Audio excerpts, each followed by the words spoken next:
Good afternoon, everyone, and thanks for joining our webinar today. Why don't we get started? It's 1 o'clock, and we're very fortunate to have Matt here today, and I know he's got a busy schedule, so I don't want to keep him past the allotted hour we budget for him. I'd like to just make sure that everyone could hear me, and if you could, maybe click your little hand button down in the toolbar so that I know the audio is working. Good, thank you. See some hands going up.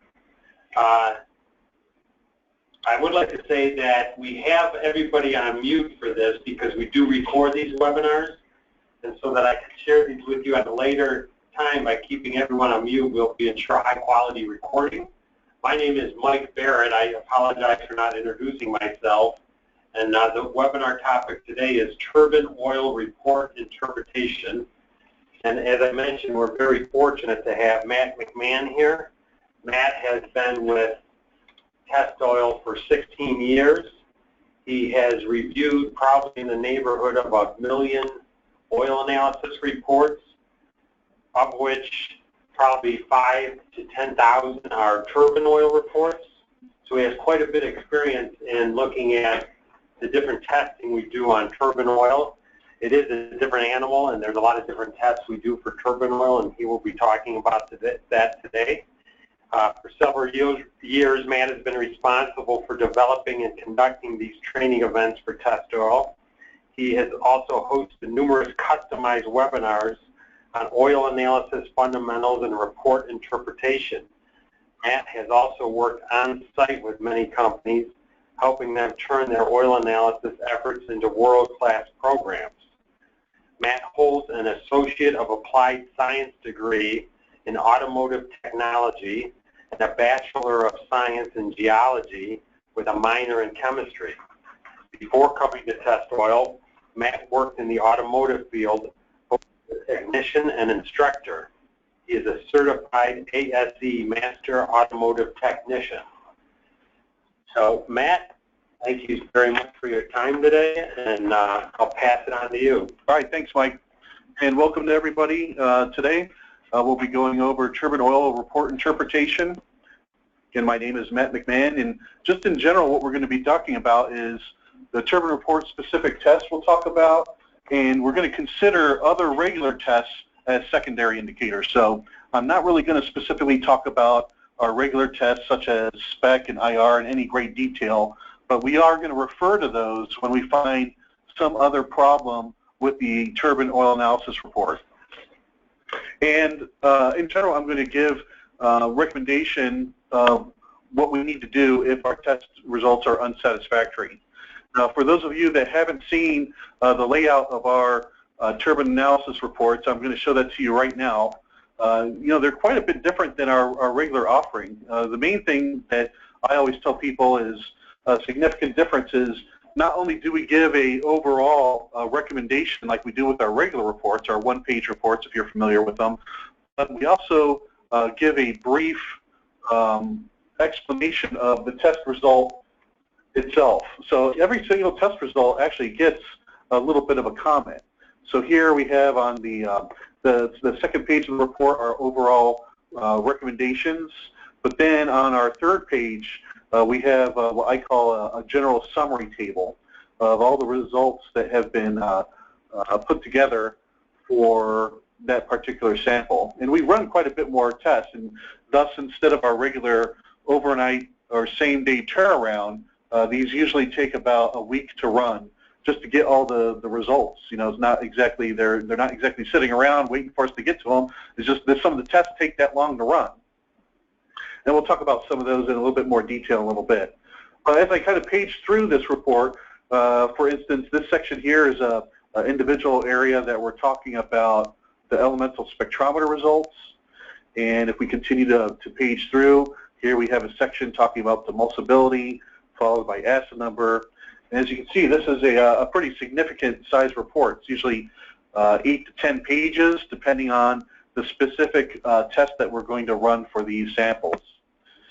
So I'm not going to page through all of it right now. We'll take a look at some of those in a little bit.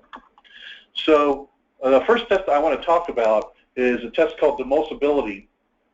And I think it's really critical for these to be able to realize when do we want to run demulsibility.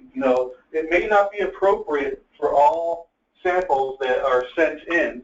For instance, I saw a number of samples even this week where we were running demulsibility on some oils that aren't formulated for water separability. So you may want to change up your package a little bit if you have an oil that isn't formulated for water separability. In fact, a lot of gas turbine oils, such as some of the turbo oils, some of the new PAGs that are coming out, they are not going to pass this test. Let's ignore that for now, and let's say that we are taking a look at a sample that should pass this test. Well, demulsibility is a measurement of how quickly our oil separates from water. It's governed by ASTM D1401, and we have to run it in a certain way. And in general, we're going to take 40 milliliters of water and 40 milliliters of oil and mix them together. We do that for 5 minutes, and the sample is checked for every 5 minutes after that mixing period. In general, the test is complete if we have 3 milliliters of emulsion or less. Now, it was interesting. Sometimes that this is just a general rule. Sometimes it doesn't fit all of them. We had one the other day that was really interesting. It kind of split into kind of like a really cloudy oil mixture, emulsion layer and a water layer. And even though the emulsion layer was only 2 milliliters, our other layers were still too big to be considered test complete. So it's a little bit of a, sometimes these have a little bit different reactions as far as, how well do they split from water, do they hold on to water. Again, if we're taking a look at a sample and our result is something like a 0080, that's not any good. That means that we had no separation at all. For turbine oils, this test is limited to 30 minutes. So the test is over either when it's passing or 30 minutes. And let's take a look at a detailed section of a report with demulsibility. So on this particular one that you can see right now, we have our demulsibility, the reference, and this is like a passing number of 4040 at 30 minutes. That's a good reading. But our sample here is 03050. So we had 50 milliliters of emulsion remaining after 30 minutes. The time before that we tested this one, we had a 01862. So the 62, we had 62 milliliters of emulsion even after 30 minutes of settle time. So those are both failing. Now let's take a look at, sometimes, okay, we can recognize that, all right, we didn't perform that well on this particular test. Is there something else that's going on with this sample that we need to take a look at? And that's when I review these, I kind of identify, what do I have an alarm? Do I have a particular sample that, maybe I have more than one issue? And as I take a look at this one, the one thing that kind of my attention is caught by is this 30 ppm calcium. For any of these turbine oils that need to have good water separability, you really shouldn't see any calcium at all. So when I take a look at this particular report, that's already raising a red flag in my mind that we have this, either it's mixed with the wrong product, maybe it was delivered this way new. Just because it's a new oil doesn't necessarily mean that it's going to pass all these different tests. So we got 30 calcium. That's not a good sign. This is looking like a contamination issue. This particular oil is a 46. The acid number looks reasonable at 0.15. Our IR numbers look pretty good. We have an oxidation of 1. It's clean oil. Our particle count's of 14, 13, 9, and yet we have this failing demulsibility. We'll talk a little bit more about some of these other ones in a little bit, but I don't see any other indicators of real problems right here other than the 30 ppm calcium, which is probably the root cause. All right, so we get this report, and what do we need to do? I would say on this one, since we have what appears to be a clear sign of contamination, most likely this is going to have to be replaced. I would say, I would kind of doubt that any significant bleed and feed is going to get this back into a passing situation. So this one I would recommend, this one's going to have to be changed out. Some causes of poor demulsibility, maybe we have a lot of solid particulates, such as carbon residue and rust.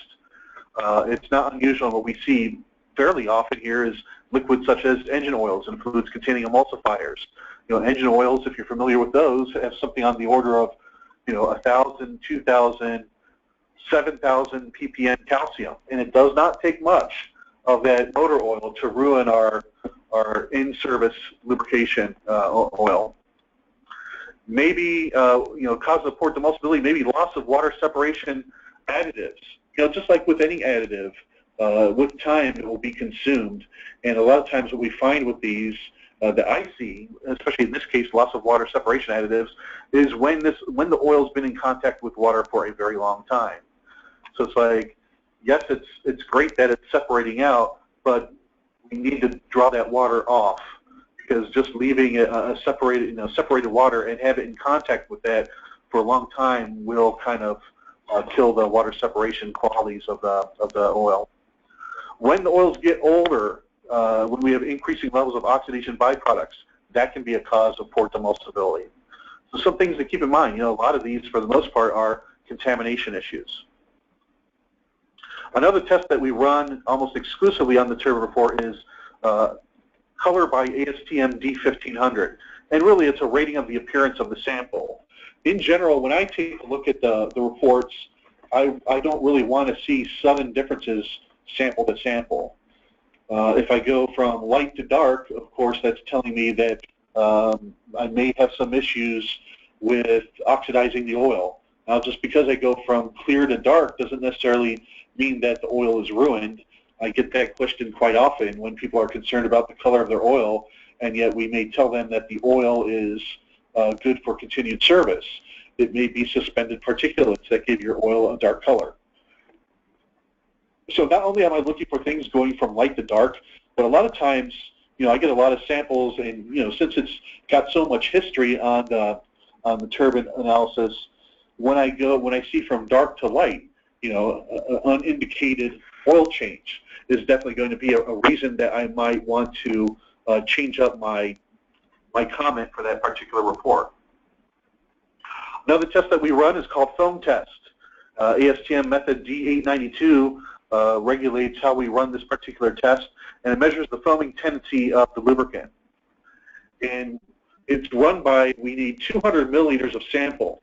So, it's kind of interesting. A lot of people ask us, why do we need so much oil? Well, this is one of the tests that consumes quite a bit. Our regular 4-ounce bottles are approximately 120 milliliters. This test, just by itself in one run, needs 200 milliliters of sample. So we place that in a graduated cylinder, and we pass compressed air through a diffuser stone, and we're actually infusing that oil with air. After 5 minutes, we record the amount of the foam layer that is present. Sometimes there isn't any. We might be blowing air through that sample, and when the air bubbles come up, they immediately pop and don't create a foam layer. That happens often. It's not rare. So if you get a report that gives you a 0 foam layer, don't be surprised. It's something that occurs often here.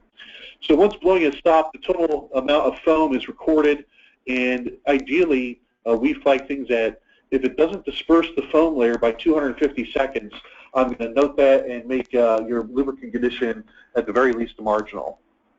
And this is what the apparatus looks like. So on the left here, we have a sample that is the 200 milliliters in the graduated cylinder along with the diffuser stone. Then we turn on the air, and in this case, on the right side, we have developed a foam layer as we're passing this filtered air through the diffuser stone. Let's take a look at the report and how it looks there. So on this particular sample, we have a reading of 480.0448. So what does that mean? That means that at the end of 5 minutes of blowing, we had a foam layer that was 480 milliliters thick. That's pretty substantial. So that's a lot of foam. The 0 means how much was the foam layer at the end of 10 minutes? Well, it didn't, we had a dissipation time before 10 minutes. So our dissipation time is here to the right. So it took this 480 milliliters of foam 448 seconds to dissipate before we are able to see a foamless layer on the top of the oil sample. All right, well, like I said, anything above 250 seconds, I'm going to flag for a foaming tendency. And let's take a look at the sample overall and take a look at what we have going on for this sample. So here it is. Here's our elemental data. Again, I've got I don't like to see this level of calcium here. We have 13 currently, and then 15, 15, 12, 18, 14, 15. That should be, we should have 0, and ideally under 10. Let's continue on and see what else we have here. So this is ISO 32. Our viscosity is all right. Our acid number at 0.16 is reasonable. If we take a look at the IR data, we want to see like some sort of a correlation between our reference column and our current sample, and this looks pretty good to me. There is a slight deviation in the ester and the base oil aromatic, but it was like that the time before. There doesn't seem to be any sudden changes. All right, and as we page down, so not only does this particular sample have a problem separating from air, which is a failing foam test, this particular sample has a problem separating from water. Now here's a 0080 in 30 minutes emulsibility result. So this one's got some issues. It doesn't like to separate from water. It doesn't like to separate from air. And continuing on, I would just say it's got some, with this MPC result, which we'll talk about in a little bit, 47. That's not a good sign as well. That's bad news. So we're going to recommend a change here, an oil change. I would be concerned about this calcium. Whenever I just had one of these, I had 2 of them, I think last week, where I had significant levels of additive metals in a sample, and the customer asked me if they were able just to run filtration and pull the contamination out. Well, these lubricants are made to be soluble within each other, and once you kind of add the wrong oil in, you can't really pull it out, especially with these kind of lubricants. He was looking to change out his, run the dehydrator and change out the filters to remove the contamination. That's a useless activity. It's not going to work. In cases like this with contamination, the first thing is, boy, it would be a shame to fill this back up only to discover that we didn't fix the contamination source. So that's really the first step on getting this back into a passing grade, is discover the source of the contamination before adding our new fluid. Another test that we run to gauge the overall oxidation resistance of the oil is this test called rotating pressure vessel oxidation test. It's governed by ASTM method D2272. It measures the resistance of oxidation of the lubricant. Primarily, the lubricants that this applies to are mainly fortified turbine oils. I get requests a lot of times to run this test on non-turbine oils, and sometimes it doesn't make a lot of sense. I had one the other day that somebody wanted me to run this on vegetable oil, and I think it ran for 10 minutes. But that's a very low reading compared to what we expect some of these turbine oils to run for. In general, the alarm limit for this test is 25% of new oil value. Now, let's say that, so 25% new oil value, let's say that we have a product that, when it's brand new, tests at 1,000 minutes. At 1,000 minutes, of course, our alarm level is going to be 250. That's pretty typical for turbine oils these days. I usually don't like to see anything with a new oil rating of 500 or under is very rare, but most of them, any more that you're getting are about 1,000 minutes or higher. All right, so let's say that we have one product that's 1,000 minutes and another product that's 2,000 minutes. Doesn't necessarily mean that the 2,000-minute product is twice as good as our 1,000-minute. I would say no. Our experience has been that you can't really gauge overall performance alone by RPVOT. Some of these oils have very high, and I've seen, what did I see? I saw one this week with 3,000 RBOT. That's a fantastic score for this particular test. Is it a great oil? Well, This particular oil that I looked at earlier was shelling out a lot of varnish insolubles. So even though it was scoring really high on the RPVOT, as far as in the real world use, it wasn't reflecting good. We were having trouble with varnish on that particular one. So the RPVOT test, we have this what they call a pressurized vessel, and inside we'll have a glass beaker where we mix up the oil and water. We drop in a brand new copper catalyst every time that we run this test, and then the whole thing is pressurized with very pure oxygen. It's dropped into a heated oil bath, and the oil bath is at 150 degrees Celsius. So imagine, so you've got this oil with water and copper as a catalyst. It's under pressure of pure oxygen, and it even increases in pressure as it's dropped into the heated oil bath. So it starts off at 90 psi. It's going to increase as the whole thing warms up because it's in the 150 degree Celsius bath. Under that high pressure, with the pure oxygen, in the presence of water and copper catalyst, it's going to start degrading that lubricant. And the first level of defense to prevent that oil or the oxygen from reacting with the oil is the presence of your antioxidants. As the antioxidants are consumed, then we're going to start reacting with the base oil, and our pressure is going to fall from the maximum level. When the pressure falls 25 psi from its maximum rating, the test is considered complete. And we give the result in minutes. So how many minutes was it from when we dropped the sample into the heated bath to when it fell 25 psi from the maximum reading? So if we graphed it out, it would look something like this.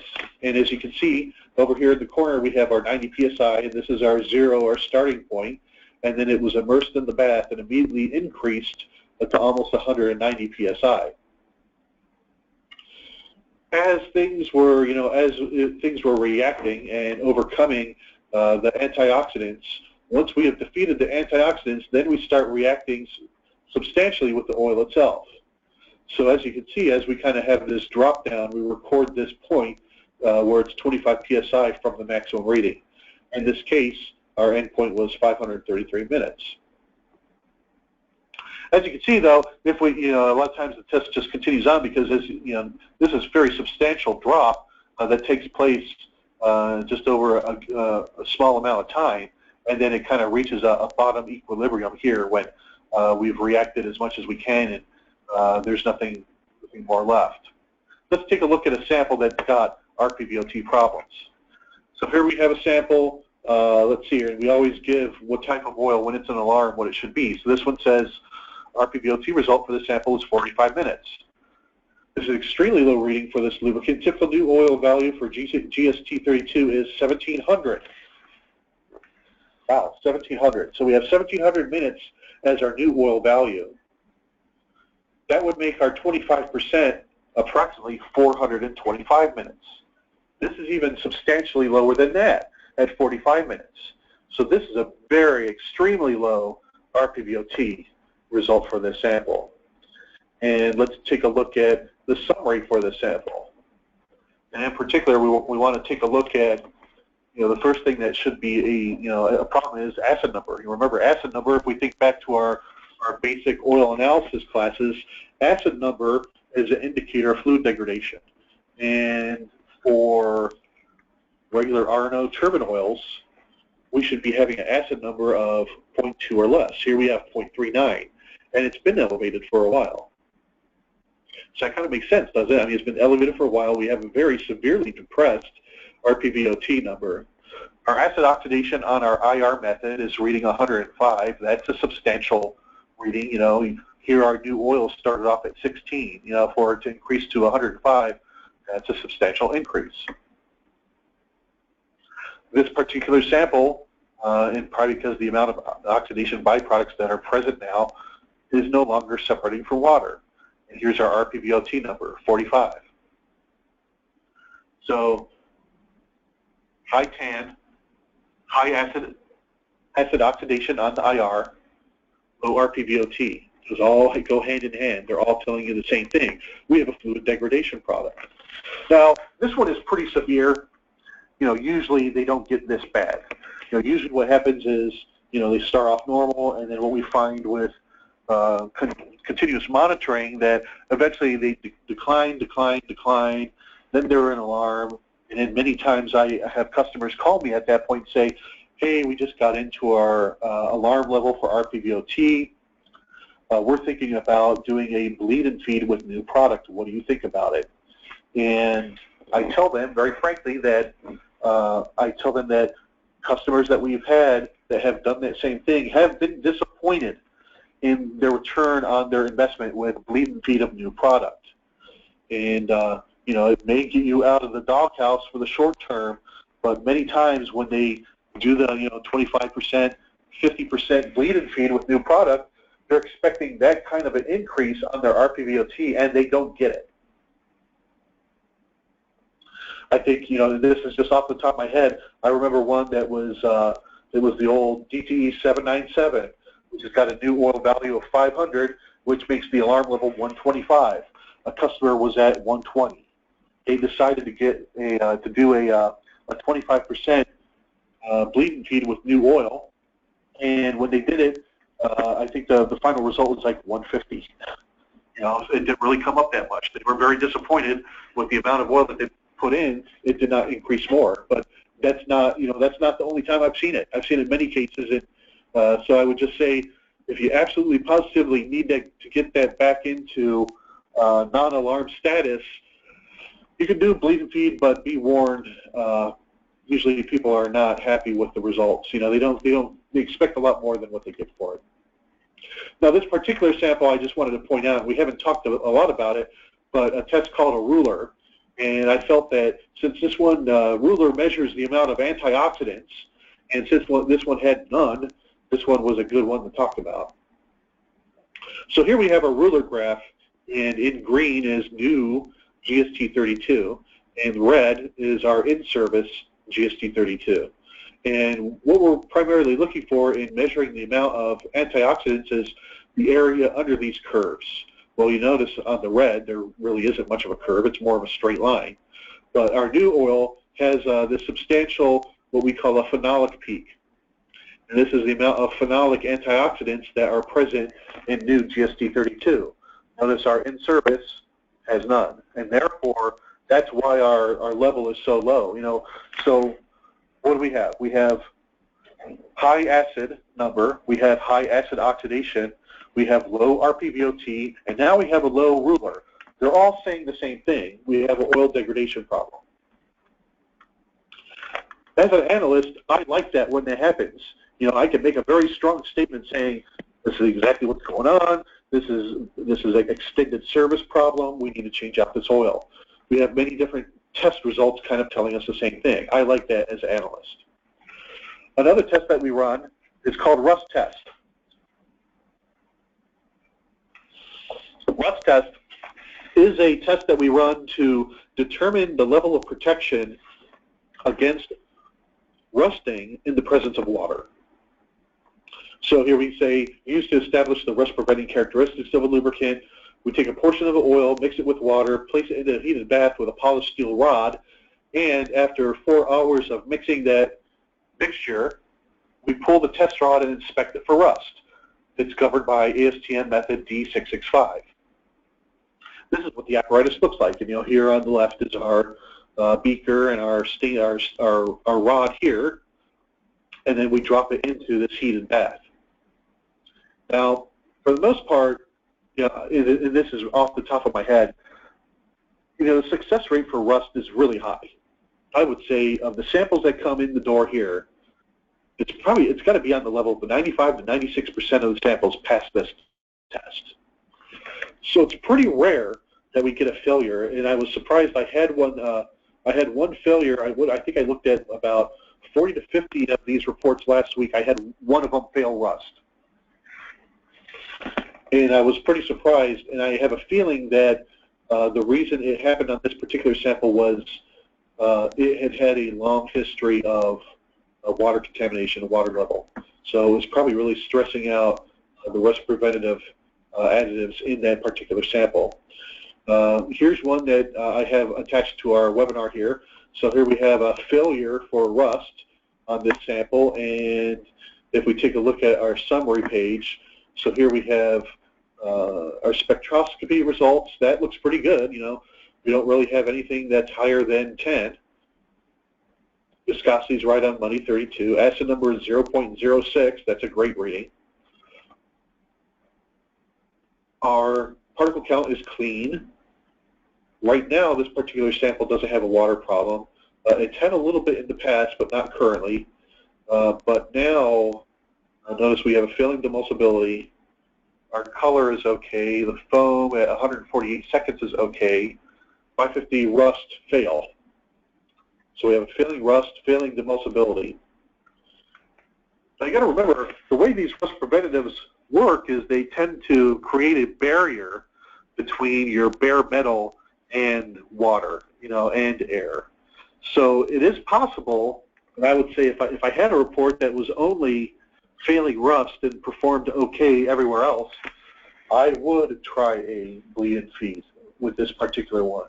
You know, a lot of times with a rust test that's failing, sometimes, especially if it has passed before this point, if we do a 10% bleed-in feed, a lot of times it can get you back into a passing situation.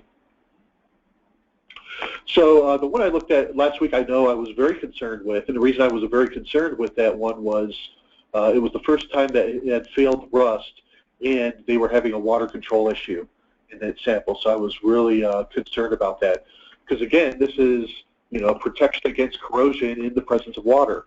Well, if you don't have water, then you don't, you know, even with a failure, you don't really have to worry about it that much. But if you have water, that's one of your main ingredients for this, and you're going to be rusting stuff up pretty quickly. One of our varnish tests that we run here is called ultracentrifuge. And just a little background, you know, I remember, you know, I've been here long enough where I remember that, you know, this is fairly new. You know, we didn't always have this test, and we have situations where our regular testing, such as spec, IR, particle count, viscosity, doesn't give us any information about varnish potential, and we had to rely on other laboratories came up with tests like this, ultracentrifuge, a way of discovering high and low levels of varnish potential. How it works is we take a portion of the sample, put it in a centrifuge tube, and spin it very fast. And because it's such a high force, we're able to drop out these what we call insolubles and other particulates that are denser than the oil itself. Once we run it for a given amount of time, we take a look at the bottom of the centrifuge tube, and we, using the scale that you see on the screen right now, we give it a rating between 1 and 8.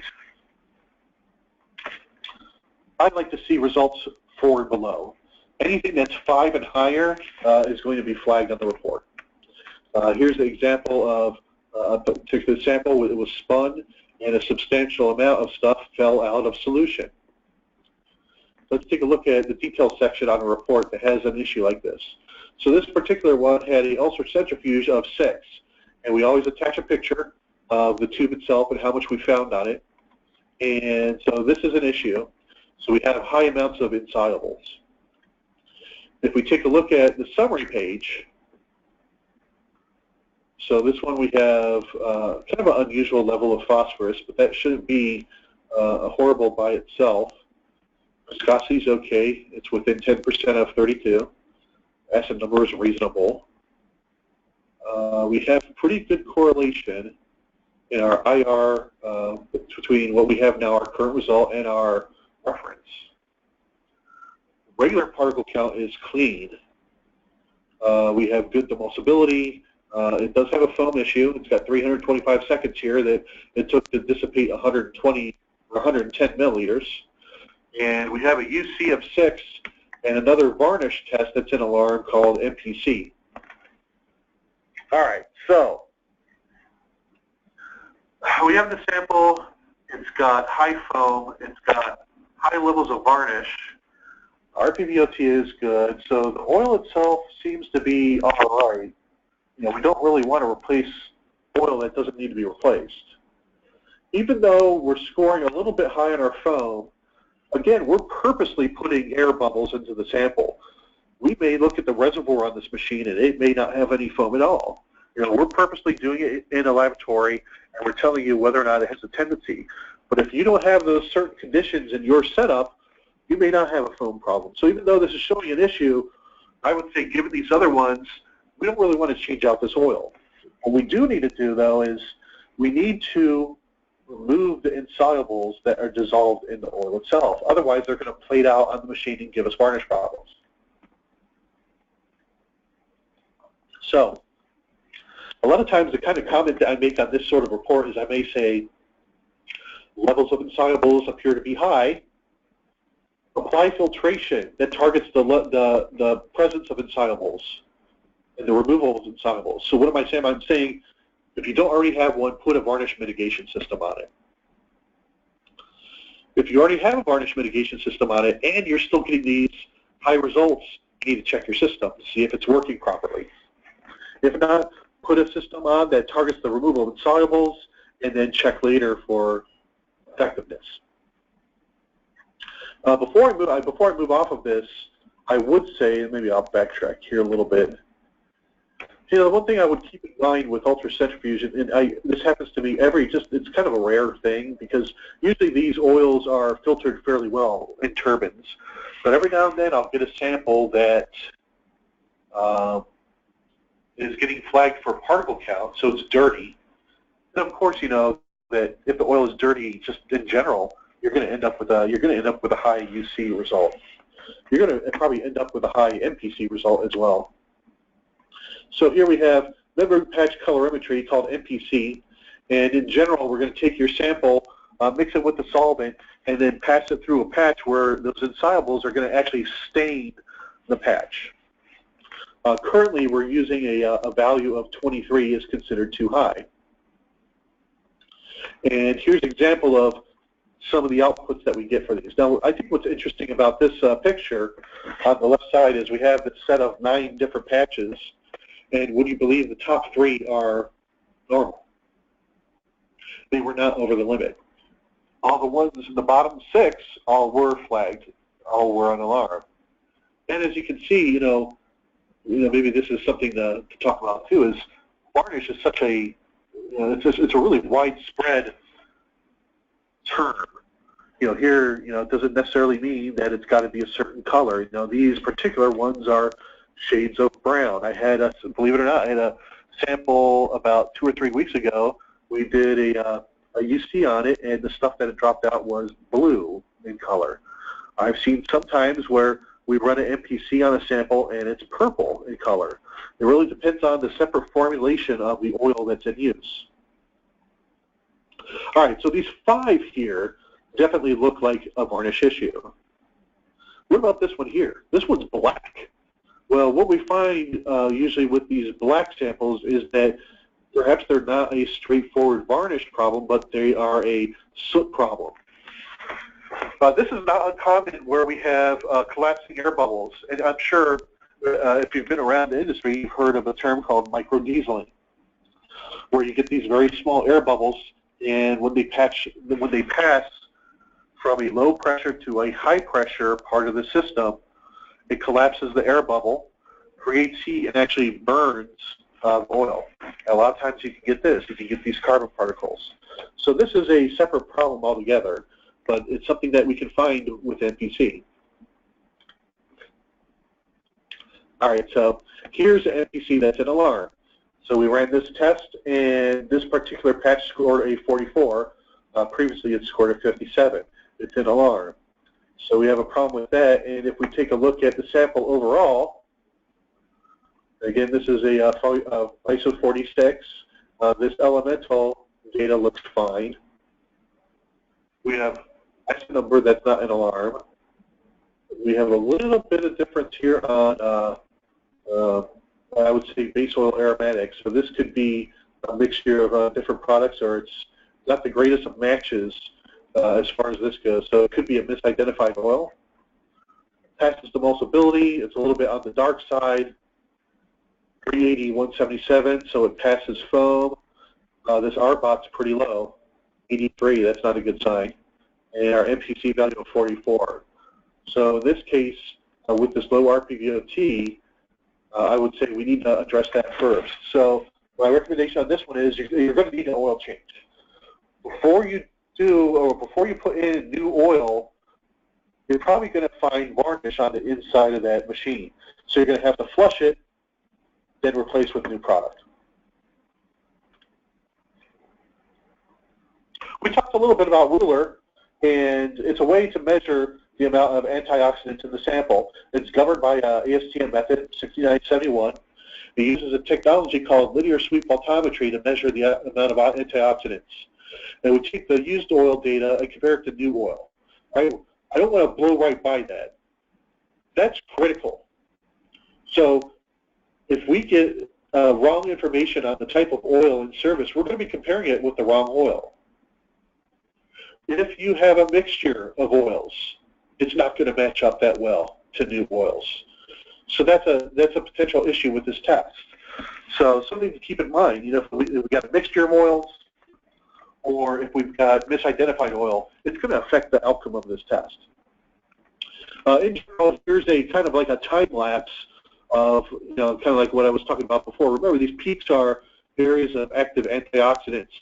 And as you can see, this is as we had one particular sample that we tested over a number of years, and as you can see, year after year, we kind of start depleting the amount of antioxidants that are present in the sample.